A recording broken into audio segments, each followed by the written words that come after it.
Ako imate puno opalih jabuka, onda imate visoko vredan resurs koji može da poboljša strukturu vašeg zemljišta ako ga pravilno pretvorite u organsku materiju umesto da ga bacite. Opale jabuke su moj resurs. Jedan deo ostavljam stablu, drugi deo nosim u baštu. Upotrebit ću ih za uslojavanje permamodela, zatim za malčiranje biljaka, jer vrlo brzo mogu da pomognu biljkama kod toplotnog stresa, za sadnju krompira, za setvu i sadnju u jesenjoj zoni, ono što sejemo u avgustu, stavljajući ih direktno u gnezda, za pripremu tekućeg biljnog đubriva i ove koje su posebno trule ću upotrebiti za pripremu materijala koji ja zovem moja zamena za zeolit u bašti i sve ćete to videti u ovoj epizodi. Prvi način upotrebe opalih jabuka jeste uslojavanje permamodela. Potrebno je da znate u kom ćete sloju staviti jabuke.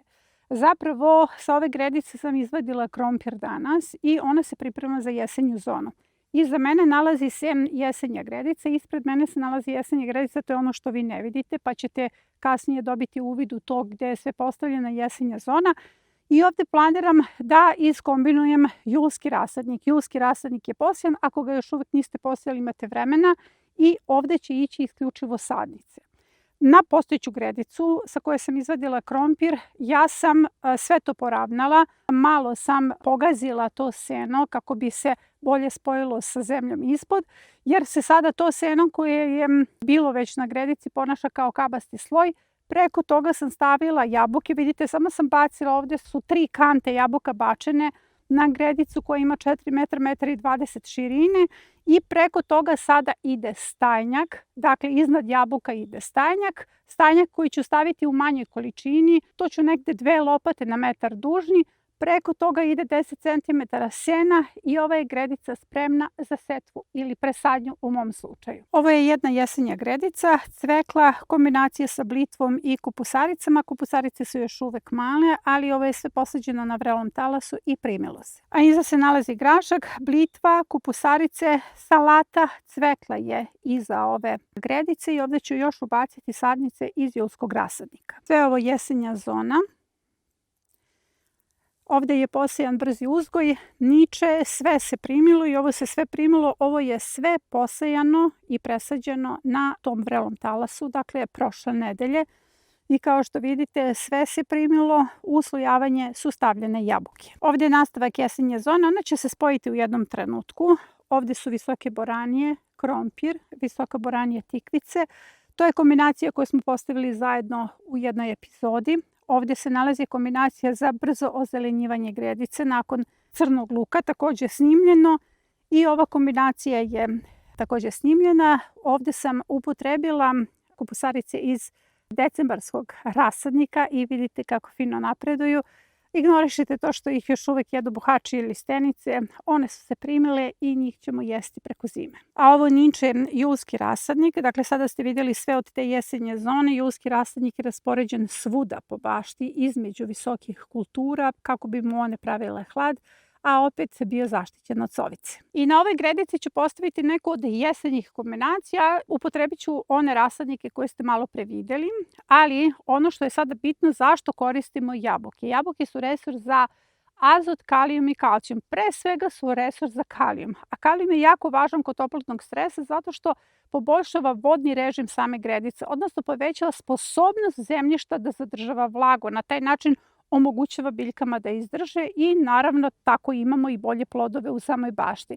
Zatim, šećeri iz jabuke hrane mikroorganizme i kišne gliste. Na taj način se ponašaju kao aktivatori u našim gredicama, jer se jabuke ne moraju koristiti samo u permamodelima, mogu se koristiti i u zemljanoj bašti.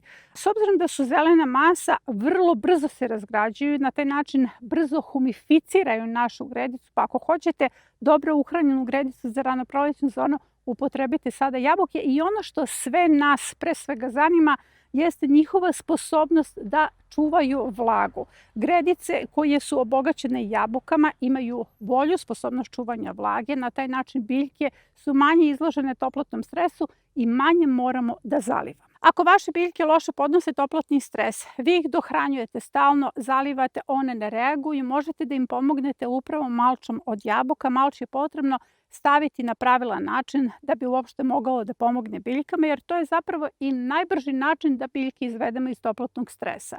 A na pitanje kako znam toliko o prirodnim resursima, već 15 godina se bavim istraživanjem prirodnih resursa, odnosno bavim se traženjem prirodnih rešenja za sve probleme u bašti. Nije bi bilo logično postoje veliki prirodni resursi oko nas, a da ne znamo kako da ih upotrebimo. Tako da sam ja godinama istraživala, isprobavala, zapisivala i moje znanje sada spojeno u paket Prirodna zaštita bašte. Paket je još uvek dostupan. Više informacija o paketu možete da pogledate u linku koji će biti postavljen u komentaru ispod ove epizode, a sada ćete vidjeti kako ćete pravilno malčirati biljke jabukama. Malčiranje jabukama radi se na ovaj način. Potrebno je poređati jabuke oko biljaka i preko njih se obavezno mora staviti sloj sena. Na taj način se stvara sloj koji će čuvati vlagu u samoj gredici. Jabuka se koristi kod direktne setve ili sadnje u gnezda. Napravite gnezdo, ubacite jabuku i napunite gnezdom mešavinom 3-2-1, zalijete i to gnezdo je sada spremno za setvu ili presadnju. Recimo možete da obavite setvu kao što sam ja obavila.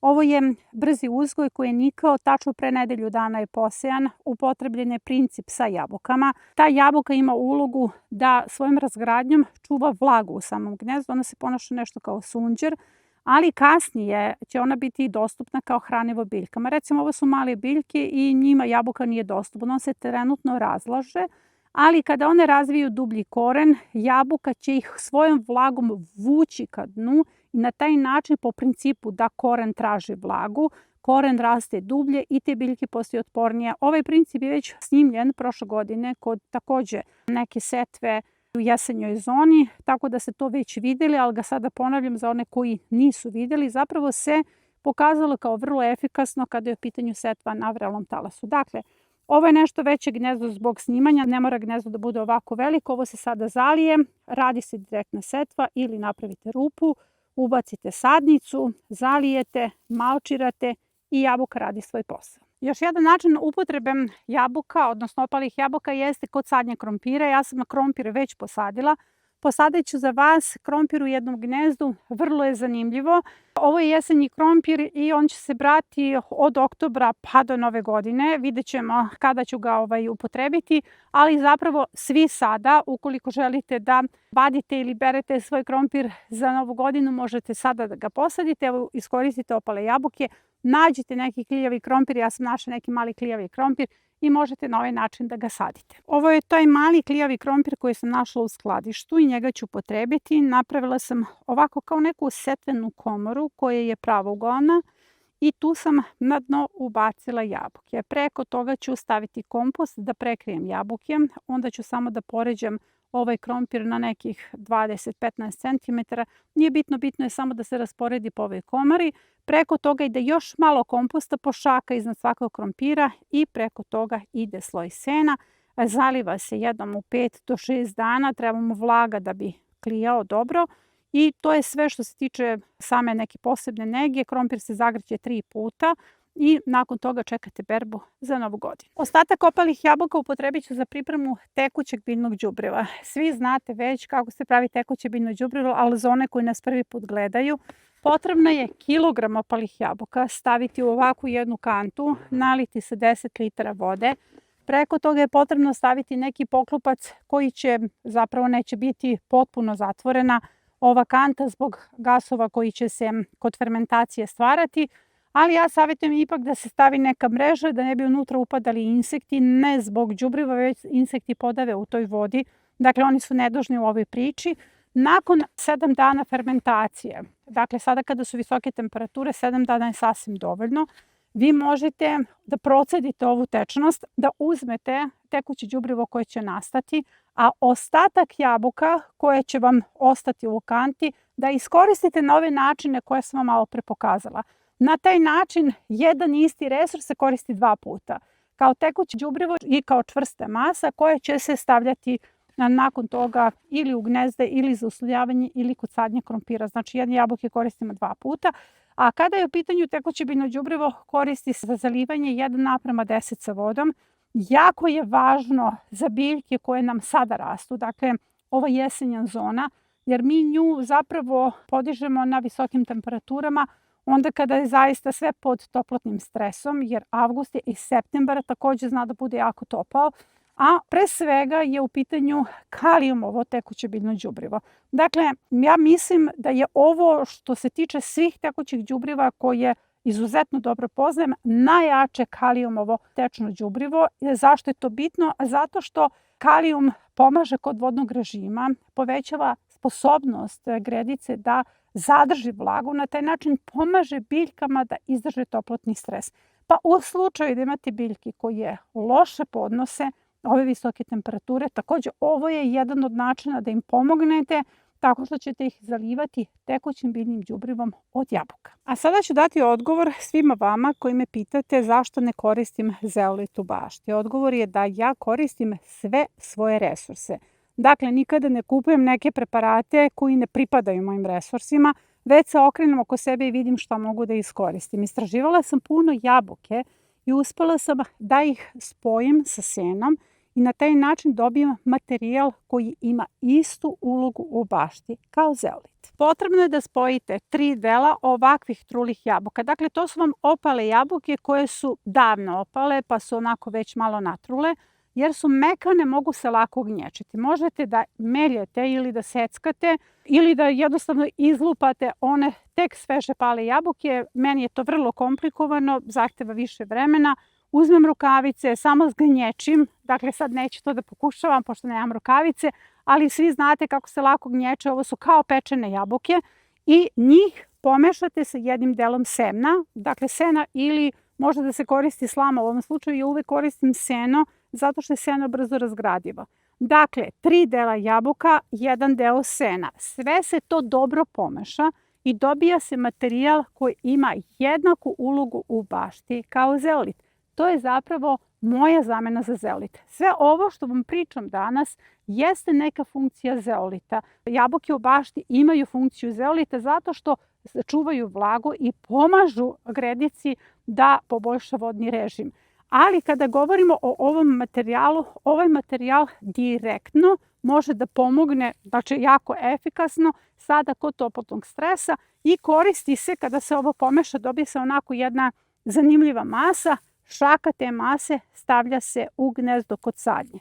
Kratkoročno možete da napravite malč i da pomognete odmah svojim biljkama, a dugoročno možete da poboljšate strukturu svog zemljišta jednako kao sa zeolitom kada sve ovo stavljate ili u slojeve kod sadnje ili u gnezda kod sadnje. Jabuka jednako kao i zeolit može doprineti poboljšanju okruženja za koren, iako to radi na potpuno drugačiji način. Jabuka sadrži mnogo vode, a njihova razgradnja pomaže zemljištu da ostane vlažno. Organska materija koja je nastala razgradnjom jabuka vezuje hraniva jednako kao zeolit. Jednako kao zeolit poboljšava zemljište, jabuka povećava organsku materiju nakon razgradnje, a zeolit poboljšava fizička i hemijska svojstva zemljišta. I jabuka i zeolit smanjuju gubitak vode. Jabuka sprečava gubitak, a zeolit vlagu zadržava u zemljištu. I jabuka i zeolit rade isto poboljšanje mikrobioloških aktivnosti u gredici. Zapravo jabuka ih svojim šećerima hrani, a zeolit ima površinu koju nastanjuju mikroorganizmi. Kao što vidite, različitim putevima vode do jedne istine. U pitanju je gredica sa poboljšanom strukturom zemljišta koja bolje podnosi visoke temperature i bolji vodni režim, bolje čuva vlagu i na taj način se biljka u njima osjeća ugodno. Kao što takođe možete da vidite, ja tražim alternativu u prirodi za sva rešenja u svojoj bašti. Kao što neko kupuje zeolit, tako ja uvodim jabuke u svoju baštu jer one su moj resurs. Tako možete i sami da istražujete resurs u svom okruženju. Zapravo, vrlo je zanimljivo. Postajete istraživači, igrajte se, eksperimentišete, izaberite nekoliko biljaka koji će biti ta eksperimentalna grupa. Jednoj dajete jednu količinu hraniva, drugoj drugu količinu hraniva. Na taj način možete da dođete do fantastičnih rešenja i da dođete do zamene za sve ono što generalno koristite u svojoj bašti, a što recimo morate da kupite ili u apoteci ili na nekom sajtu. To je sve za današnju epizodu, nadam se da vam je bilo od koristi. Svi imamo sada puno opalih jabuka, ali ja ću se u kasnim epizodama baviti i ostalim voćem, jer se svako voće ne može iskoristiti na isti način kao jabuke. To je sve za današnju epizodu. Pozdravljam vas, do naredne.